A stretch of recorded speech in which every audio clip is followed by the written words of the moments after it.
everyone, and they are my group. Say hi everyone! Hi! Introduce yourself guys. Hello, my name is Paris Jasmine S. Espino.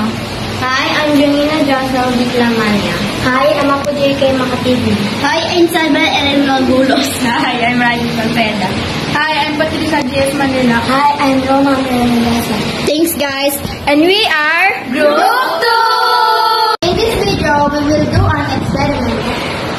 We will call this experiment is how to battle or fight the germs or virus using soap.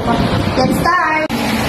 In this experiment, we will need a water, soap and pepper.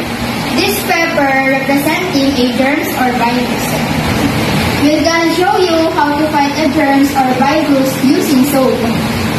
Let's begin!